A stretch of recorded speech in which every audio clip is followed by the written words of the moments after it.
what's one tactical way a CSM can start shifting toward a revenue focused approach, like right now, this week? What advice would you give us? Firstly is I'll give you the mindset shift and then the tactical tips that they can try. Mindset would be you as CSM are on an amazing position to sell to your customer, and you don't even need to think about it selling, but by bringing more value. Now, just imagine when customer is already using your product, they're even talking to you, which is a big deal nowadays. That means that they value what they are getting. Subsequently, they are asking for more, even if they are not saying that always, but it could be either more help with support of their way of using a product. It could be sometimes additional training, or it could be, any new features or things that you are having in your product. Now it really depends on your product, but I just want you to know that you are already in a great way to sell them. You're very well positioned for it, and that will not compromise your relationship with customers. That's something that people typically almost mix. It's not. Customer trusts you and they expect you to suggest them anything new in your product or anything else that can really help them unlock their potential even more. So in a way, you do have that responsibility to see what are they getting so far and what more can they get. As a result, yes, you will upsell them, but the actual result is in customer getting more for what they're paying for, and that's really important. In terms of tactical tips, what can you do straight after this conversation? Well, on your next call with your customer, you can start asking some probing questions. You want to understand more of their, financial data. How are they getting on currently? Like, what is their situation? Maybe sometimes you can check it online, depends on what type of company it is. When is the end of their financial year? By when are they allocating budgets? So those are the typical financial data, but then you can also start throwing into more technical questions, which is, I call them workflow related. So if the customer is using your product, you need to understand which team is using it. What is the use case? With which other teams are they working on daily basis? Is there any other team that would benefit from, switching to your product potentially, so they can work easily together? Because on another hand, I think the research shows that average companies have maybe more than 200 or so different tools that they are using. So it's very likely that some of the customers that are using, it's very a lot. Some of the customers that are using your product also work with so many different tools. So every time you can ask who else is working with you very closely. Can we not put you all into the same workflow here? So you can always try to ease their workflow as well and their whole process by trying to get somebody else on your product. So when you start having conversations about the workflow, which is, firstly, you need to have those conversations to understand how they're using your product. You will know more. But those are the opportunities, those little snippets of ideas that help you see what else from your product can they be using and how you could release maybe some of the workflow for them. Where is still some manual process that they may have and that now you can start putting into the system. So you're just probing a little bit outside of what they are typically doing. And that gives you loads of nice insights into where they could go next or what other features should they be using. Vitally playbooks automate repetitive work and customer journeys, turning CSMs from reactive to proactive. Isn't that what we all want? It also enables new levels of CS productivity with tools from projects, conversations, surveys, and even goal tracking.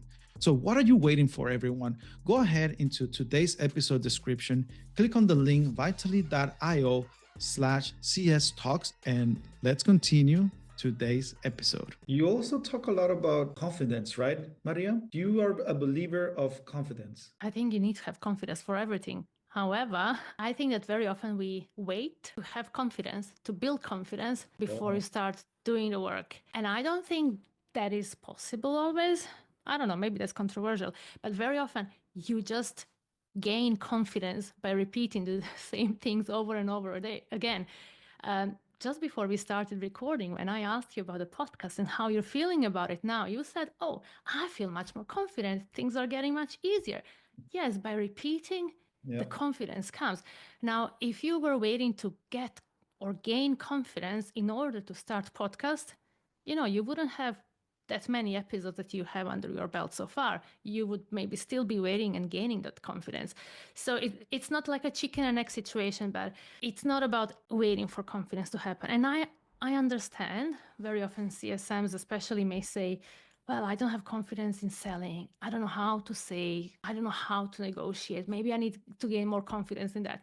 All you need is few questions, some little talk track that you can ask your customers. And by asking those few questions that you feel comfortable with, you will start opening up the conversations. Next time it will be easier. Third time, much easier. And after 10 conversations, you will be a pro of it. The confidence will be just a result of all of those conversations. Making mistakes is part of it. There are some mistakes that the less mistakes someone can do, the better, but sometimes they have to happen to learn as well. And I'm not saying that you do not have to prepare. I think that confidence also come with the amount of preparation that you do, and then maybe that's also less preparation and less, and then you have everything automatic in your brain. But I thought I'd ask you this, Maria, because I feel that confidence is so important, and we sometimes, or not we, I remember myself that I used to be scared of having these conversations with the customer, especially because maybe I was new with the product. So that also comes with time. But we also have to keep in mind that the customers, they really appreciate these discovery questions because they know that we are actually curious into, okay, I really have a partner on the other side called Byron, called Maria, where they're asking me this because they're not want to sell me, although you have in your mindset that you want to sell them. It's because they want to recommend me something that I can start using to continue growing the revenue and for them to look good internally. Oh gosh, you hit on something very important. Asking those questions, asking discovery questions. Now, when you think about it, even if you have never done this job before, even if this is your very first call with customers, so you may really feel anxious and not having confidence, what's the worst that can happen? If you have a talk track of few discovery questions, it's almost like interviewing them. You are just being curious. You are inviting them in the conversation. Psychologically, everybody loves talking about themselves. So customers love talking about the things that they're doing, things in their business. So when you ask discovery questions, firstly, there's much bigger chances that they will tell you more about their business than what you probably need to know, which is awesome. Secondly, like you are not giving them in that moment of time, best practices from 10 years of your experience that you don't have. In that moment, you're just really asking them to share more and you're curious. You can be even more vulnerable, saying, well, I don't know much about this. Would you like to tell me more? Or would you explain to me more how you're using this particular component? You can play on that role when you are discovering. And psychologically, it's always good. I do believe that every CSM should keep on discovering on every single call that they have. But now, very often when we have situations such as, business reviews, QBRs or EBRs, it might feel a bit more pressure, right? Because you have very often the whole slide deck that you have to present. I have seen that in those moments as well, have less slides. Don't be so bothered by your talk track. Yeah, of course you have to prepare, like definitely be over prepared, but ask customers those questions, like have less slides so you again can have more of those open-ended questions. That is the key. Like that really opens up conversation. So it's much easier to say for some things, oh, I'm not sure about it, I'm going to check, or I don't know exactly. And that's where the confidence comes from also, from having the approach of I'm curious about my customers because I genuinely want to learn more about them. As a result, yes, I will also understand more what they need and what is their next potential upsell.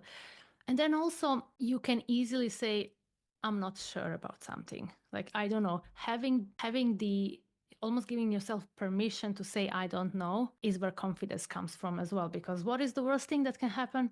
You may not know something.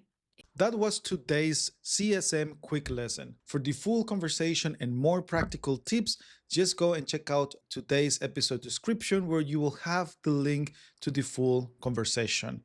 Remember to hit follow, also follow us in the social media, and you can also go and check out our new website. Remember, keep learning, keep growing, and let's keep improving the world of customer success. Until next time.